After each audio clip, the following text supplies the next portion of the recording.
Si vous étiez avec nous hier, on vous parlait d'un autre exploit, celui du curé de Bourg-en-Bresse. Les voies de la technique étant comme celle du Seigneur, impénétrables, on a eu un problème lors de la diffusion du reportage. On s'en voudrait donc de ne pas vous montrer ce prêtre qui descend du ciel en rappel pour attirer l'attention sur l'état de la basilique du Sacré-Cœur de Bourg.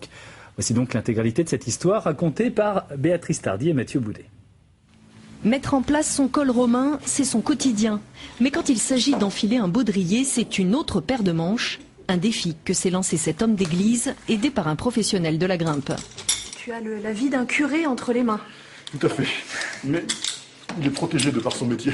Le père François Rinaud n'a pas froid aux yeux, surtout lorsqu'il faut trouver 210 000 €. Sa foi le porte à croire que tout un chacun peut mettre la main au porte-monnaie. Après tout, la basilique du Sacré-Cœur a été construite grâce à 52 000 donateurs, mais les temps ont changé. Les gens sont parfois difficiles à mobiliser. Donc la société d'Accordé nous a donné l'idée de faire un événementiel et puis de fil en aiguille, moi je me suis demandé si le curé ne pouvait pas s'associer à cette descente ou à cette montée dans les airs. Alors un curé qui descend du ciel, finalement, c'est pas si mal. Mais avant de descendre en rappel aux yeux de tous, il faut d'abord grimper dans la flèche du clocher. La foi donnerait des ailes, encore faut-il avoir la condition physique. C'est chaud parce que il faut être musclé. Délicat passage de la corniche, ce curé-là assure, inspiré par l'appel du vide. Vous pouvez chanter ensemble les anges dans nos campagnes. J'entends rien, hein.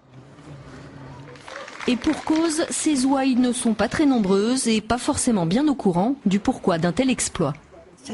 Le bon Dieu, lui, a les poches percées et son église prend l'eau, les joints des pierres sont à refaire. Là, du coup, il vient de voir la deuxième tranche de travaux qui est prévue à cet endroit-là. Il vient de constater et de me dire, effectivement, je vois à quel point on a besoin de la deuxième tranche de travaux. Générosité ou pas, au printemps prochain, les travaux devront reprendre, toujours avec des ouvriers encordés et sans échafaudage pour ne pas défigurer le Sacré-Cœur de Bourg.